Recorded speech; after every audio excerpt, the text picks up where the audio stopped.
Chablis stitched a string of beads onto the dress. "That's another reason I like my white boys," she said. "Plus, when black boys find out my tea, honey, they'd be ready to kick my ass." "Your tea?" "Yeah, my tea, my thing, my business. What's going on in my life?" "You mean you've dated guys without telling them about yourself?" "Yes, honey. And when they find out they kick my ass, well, they want to love me.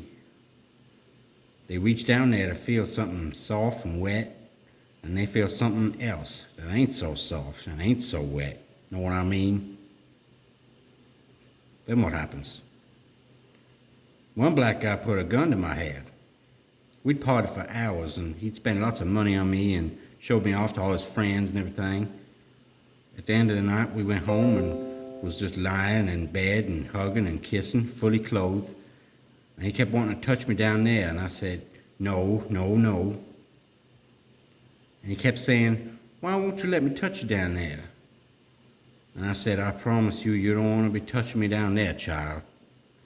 And we went back to hugging and kissing again. And then he finally caught me off guard and touched me down there.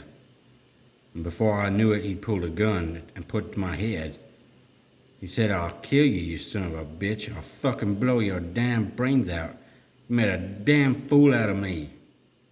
I told him nobody knew nothing.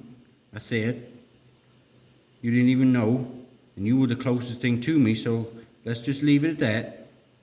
We had a good time, child, and if you're gonna blow my brains out, go ahead and blow them out and get it over and done with. So get that gun out of my face, because you scare me to death."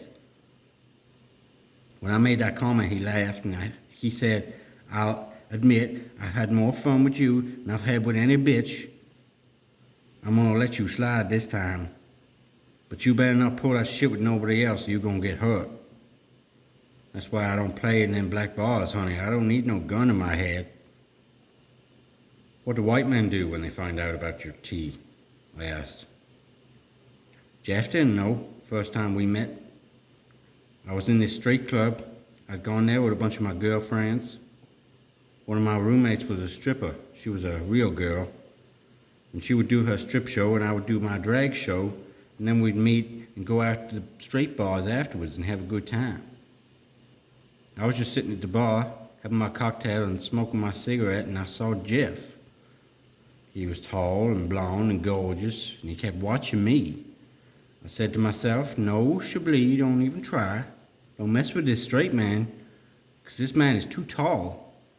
He'd wrap you in a knot, girl." He sent a drink over, and I just nodded and thanked him. Then he came over, and we started talking. He asked me to dance, and we danced. My girlfriend saw him, and they all wanted to trade boys with me. Later, we all went to my place and just sat around and got high all night. Everybody was coupled off, just laying on their boyfriends, but there was no sex at all. When Jeff was getting ready to leave, he asked for my phone number, and I gave it to him. I'd forgotten he didn't know, 'cause I was carrying on, saying "Miss Thang" and "Yeah, girl." So it didn't even occur to me that he didn't know. He called me the next day and asked me to go out. It was so romantic. I bought a new dress. We went to this ballroom that had a live band. Afterwards, we went back to my place and started kissing. I realized I had to tell him, but I decided not to do it until the next night. Well, next night he took me to a basketball game, and I ran into one of my old boyfriends. This old boyfriend was the insanely jealous type, which is why I had to leave him in the first place. And that's how Jeff found out. He started saying a bunch of shit like, "That's a drag queen you're with." He was so hurt, he just walked off and left me there. I didn't hear from him for a week.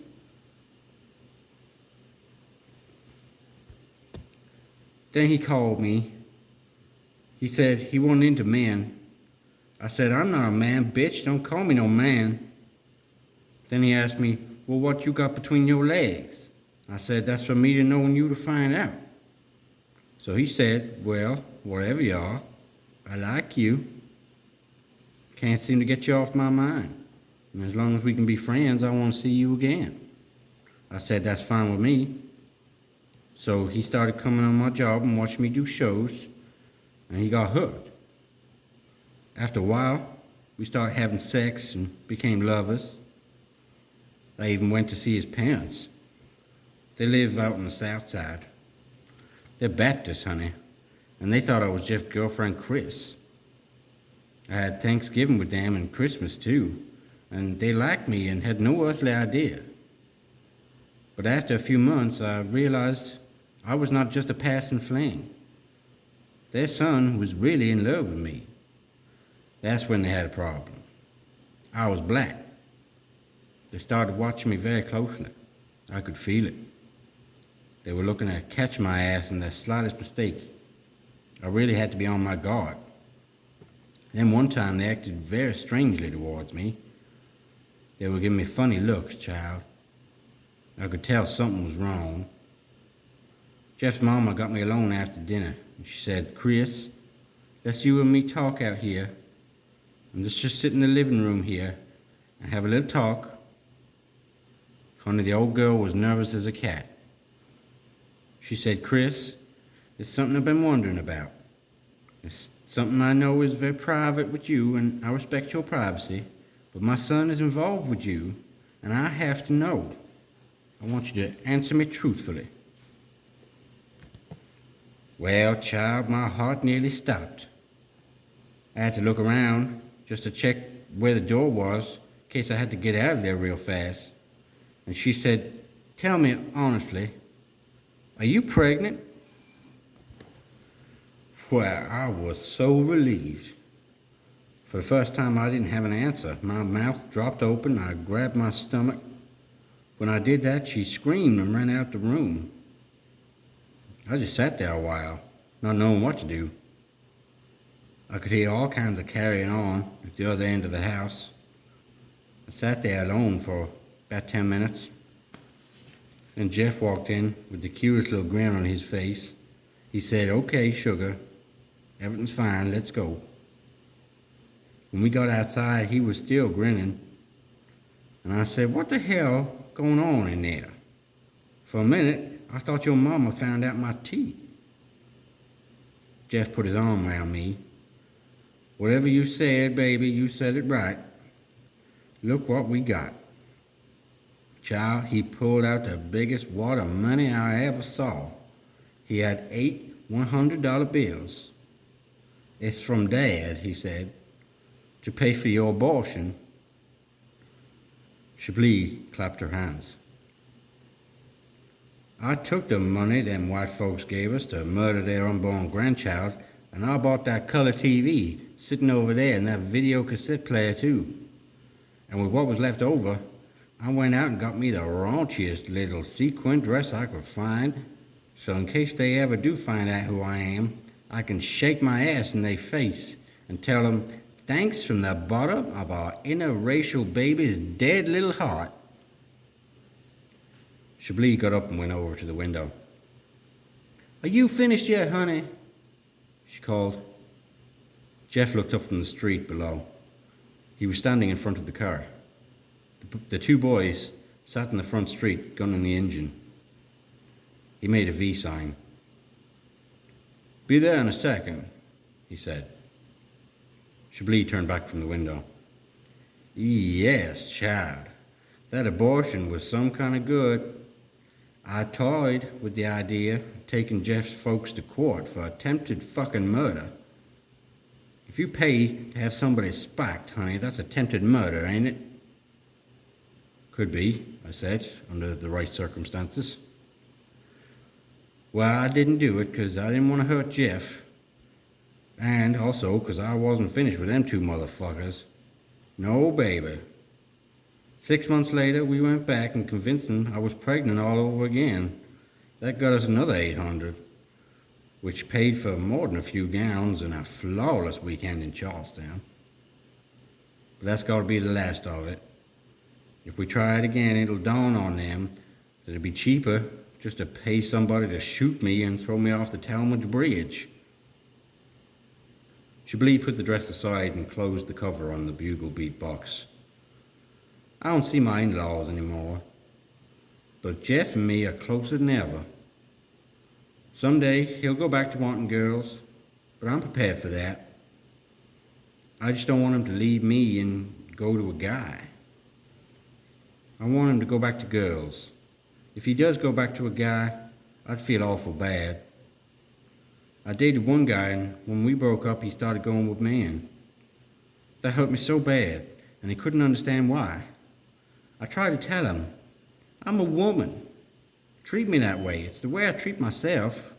I want a man who wants a woman, not a man who wants a man.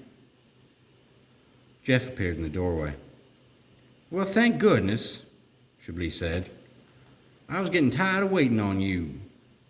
Another minute and I was going to start hitting on my new chauffeur.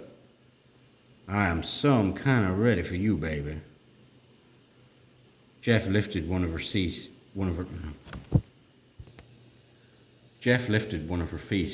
removed her sandal. She lay back on the sofa.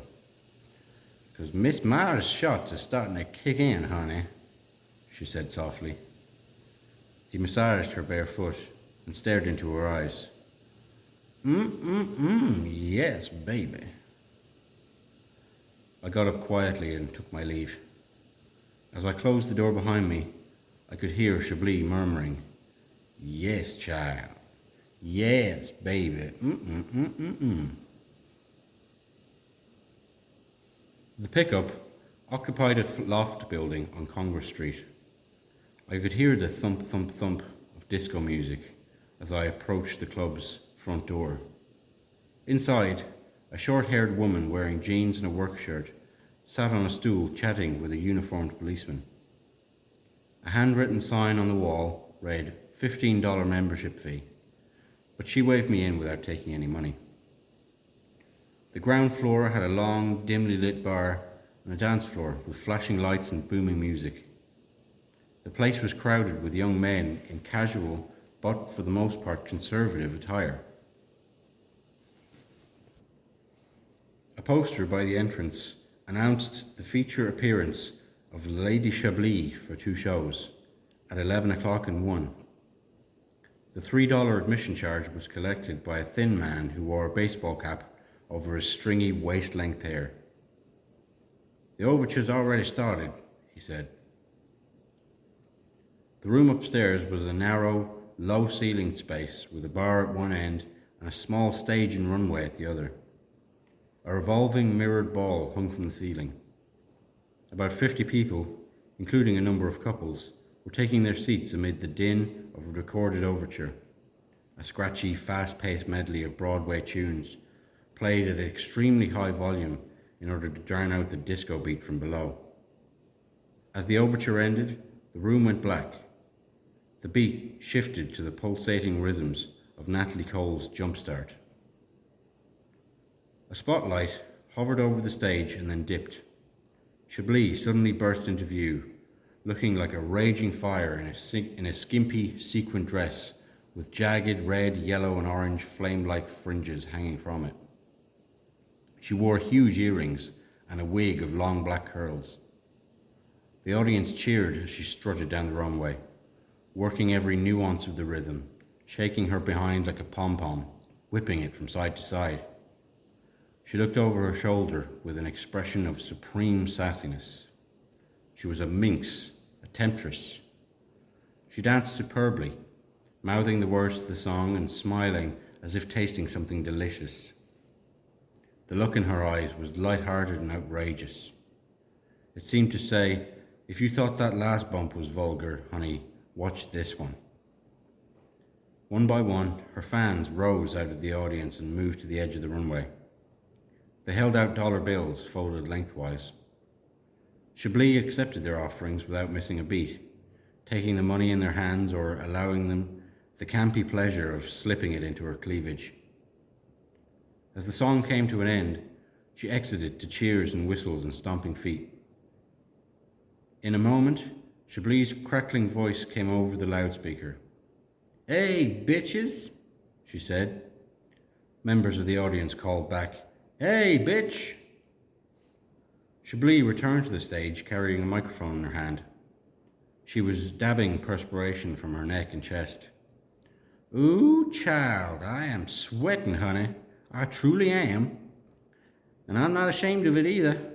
I want all you white folks to see how hard I'm working for you. She wriggled as the audience cheered. I need another napkin, honey. Who's gonna give me one?